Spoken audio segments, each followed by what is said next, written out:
It's time now for Media Watch, and today I'm joined by Nicholas Rushworth. Good to see you, Nicholas. Hi, Laura. You've been taking a look at all the French papers today, and you've got the juiciest stories for us. Well, the top story is about the French Interior Minister Manuel Valls. The Huffington Post has got this. We can see what he's up to there. It's in the headlines a lot, isn't it? Well, yeah, he's a toughie, isn't he? So he's getting lots of news. And what he's doing is announcing on the 31st of December, New Year's Eve, that the number of cars that have been burnt in France during the year. Now, that would seem fairly procedural stuff for an Interior Minister, but he's actually breaking with tradition. The previous Interior Ministers did not do this.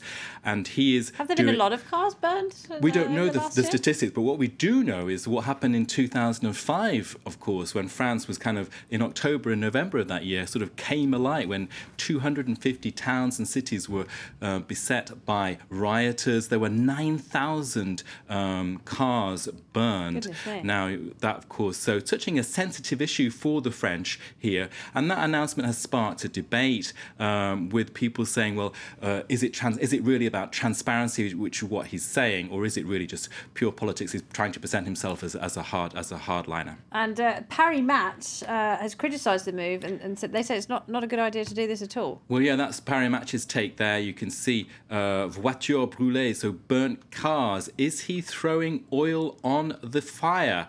And there you can see him at a Christmas market. He's been over to Strasbourg, and the suburbs of that city are actually one of the hotspots, if I can use that word, for this problem of burning cars. Now, of course, the Twitters are rolling in about this. Is this a populist move on his part? What's he up to? It's a headline so grabber. The reactions are pretty much in tune with Paris Match, saying what he's actually done is launched a sort of gang warfare between groups of people, rioters in these tough areas, which we call the suburbs, don't we, in France? And for New Year, there'll be pitting Strasbourg against Paris, for example, that kind of thing. You know, gangs like in West Side Story, if you want. But this is another tweet saying the thugs and the hoodlums here are perfectly happy.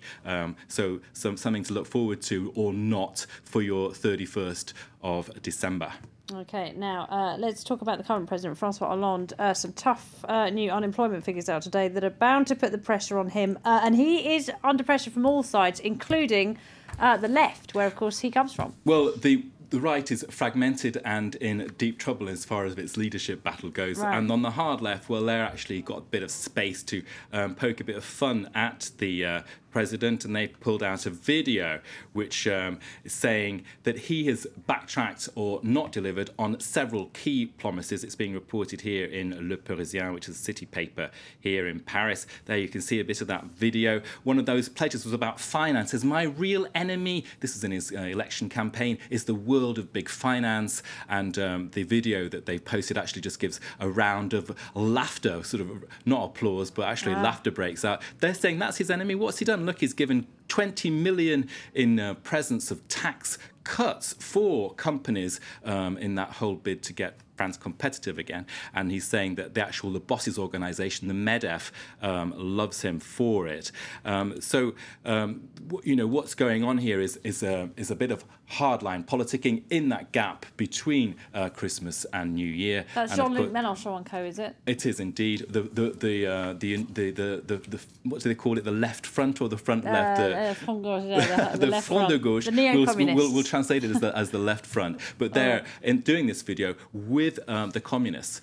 So of course it's because there are still communists in France. Many people might be surprised to know revamped that. Communists, a small number, but it's the united left that is dominating. And just quickly before you go, Nicholas, some controversial comments from a priest in Italy. Well, this is being taken up by Le Monde, the blog. There you can see Don Piero, a curate in northern Italy, near La Spezia, did a very strange thing. It's supposed to be the season of goodwill to all men, isn't it, Laura? But he went out and put on his church door and noticed that actually women wearing skimpy clothes were the problem in sexual violence and so on. This caused a storm there. Slightly you can outdated see, view. Well, yeah, in the in French press and also here in the Italian press, you can see an article there. And the tweets, the feminists have been reacting fiercely, saying, you know, whatever we wear in this battle of the sexes, we're bound to win, and women must be respected. All right, Nicholas Rushworth, a comprehensive look at the French media there. Thank you very much indeed for joining us.